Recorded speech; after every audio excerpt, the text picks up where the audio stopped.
All right, folks, let's talk about somebody white in trouble. Michael Cohen, Donald Trump's attorney. See, you ain't gonna switch it up. You ain't gonna hear that on CNN or MSNBC or Fox News. Michael Cohen was sentenced today to 3 years in prison. Of course, he had tons of jobs. He was Donald Trump's personal lawyer and fixer. He was executive vice president of the Trump Organization, the deputy finance chair of the Republican National Committee. And before he was sentenced, he said this, as quoted in the New York Times: "I blame myself for the conduct which has brought me here today. And it was my own weakness and a blind loyalty to this man," a reference to the orange one, "that led me to choose a path of darkness over light." Cohen said the president had been correct to call him weak recently, quote, "but for a much different reason than he was implying. It was because time and time again I felt it was my duty to cover up his dirty deeds rather than to listen to my own inner voice and my moral compass." Oh, but it gets worse for the Donald. Federal prosecutors in the Southern District of New York announced today that they had reached an agreement with the parent company of the National Enquirer, you know, that trash newspaper. All right, folks, back to our Roland Mark Unfiltered video in just one moment. We want you to write this website down, marijuanastock.org, marijuanastock.org. And so here's why. As we transition into the holiday season, this is the time, of course, when we start thinking about giving and sharing. And sometimes the best gift can be something you give someone, which is an opportunity that can potentially change their lives. That's why our friends at Transatlantic Real Estate have created an investment opportunity for the everyday investor. It involves legal marijuana and crowdfunding.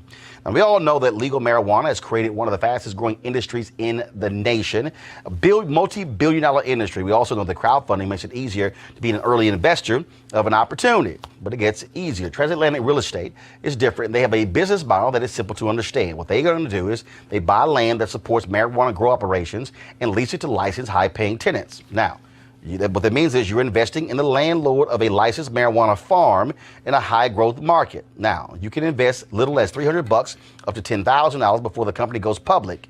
And here's the piece. They have recently extended the offer, which means you still have time if you take action now. Now, keep in mind, you must complete and confirm your application to participate, so be sure to complete the process. Now, look, don't spend all of your money over the holidays and end up with empty pockets. Instead, get a return on your investment.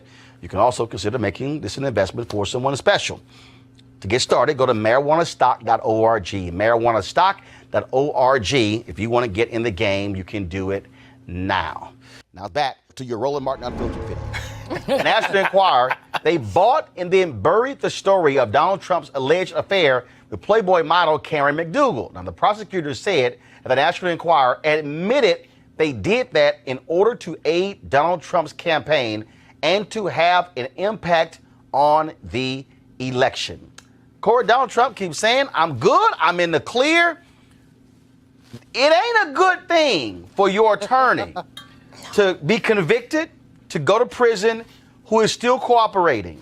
For the National Enquirer to admit they were colluding with the campaign to bury this story and to pay off the actual, so the Enquirer paid the money, but then they would reimburse, I guess, whatever from Trump and his people. Yeah. Ain't a good day for the MAGA fans. No, it is not. Donald Trump, he keeps moving the goalposts on this and other issues. One day he'll say, "I did nothing wrong." The next day, he or Rudy Giuliani will say, "Well, it doesn't matter if he did anything wrong." It's just a mess. I was telling the co-panelists here when we were sitting in the green room before, I'm a former Republican, and all this just nonsense. Recovery? In recovery, that's one way of putting it. I'm in rehab. I mean, what program? I need a 12-step program because this gets more insane and more insane by the day. And I wish that, and there have been polls that show that Republicans still support Trump. Again, a lot of people like me have left the Republican Party, so keep that in mind when you see those polls. But people need to stop hitching their star to this guy's wagon. He's never even been a conservative or a Republican, and everyone is just selling out to him. All these cowards on Capitol Hill, the media asks them, "Hey, what do you think about this and that?" And all the Republicans scurry away while in private goes, "I don't care." Hold on, I can tell you, as the former communications director for a Republican member of Congress, I can tell you what these guys say in private and what they say to press are two totally different things, and it's all going to come crashing down for them at some point, and I feel like we're getting there. To have Giuliani, again, you see Trump, and like today, he basically didn't come to work until about 3 o'clock. Sat in the residence, watched television the whole time. And he's tweeting, and he's sitting here blasting this guy. And bottom line is, this is a dude who literally I mean, we now have clear and undeniable evidence of the National Enquirer admitting, yes, we did this to impact the election, to hide this story, to pay her off, to bury the story, and we did it in collusion with the Donald Trump campaign.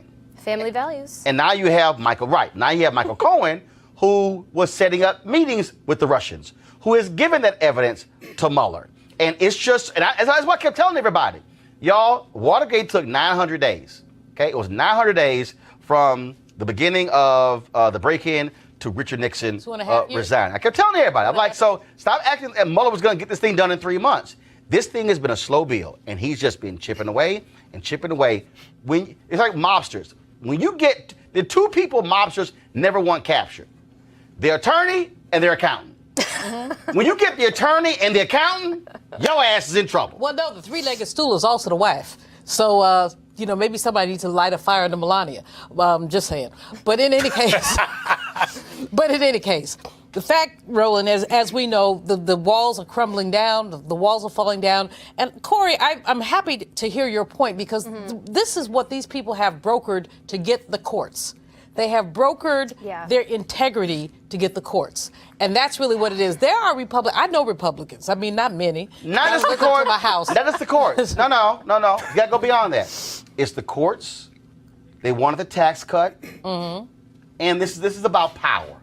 This is not about. No. The courts is a huge piece of it. But remember, the evangelicals are all about. Remember, the Republican Party is separating into like three distinct categories. You got the evangelical folks, it's all about the courts. You got the fiscal people, it's all about tax policy. It's all about the courts for everyone. It's all about the courts for everyone. I can promise you that. Tax policy can be changed. All those tax cuts, that can be changed. Right. The Democrats now have the House, which means they have the revenue arm. But the courts I think has been their big thing. And the evangelicals with the abortion stuff, that's been their big thing. And the fact is that these people, like I said, I don't let them in my house, but I do know Republicans. If they come in stealth. But anyway, when off the record, they talk about how horrible this man is, how wrong he is. They can talk about indicting him, but they are happy that they have Gorsuch and Kavanaugh, which means that there was a punt last week. But not just those two. Again, it goes beyond. It goes to the appellate courts. It goes to the federal judges. Please, they got 90 judges. But also, it also goes into those who are in power on Capitol Hill. Cleo, again, as every time the best person for Donald Trump, in terms of to nail him to the wall, is Donald Trump. He literally runs his mouth so much because he goes, I didn't know. Okay, I did know, but I didn't know. All right, I did know, but I didn't tell him. But it's criminal. Okay, I did know, I did tell him, but I really didn't know. My man, it's like every time you talk, it's a changing story. But see, nothing that comes out again and again about Donald Trump is shocking to anybody who's been paying attention since we've known of his existence. Well, no, a lot of us, it's not shocking, but for those who were ardent supporters, it's chipping away at his wall. He's losing support.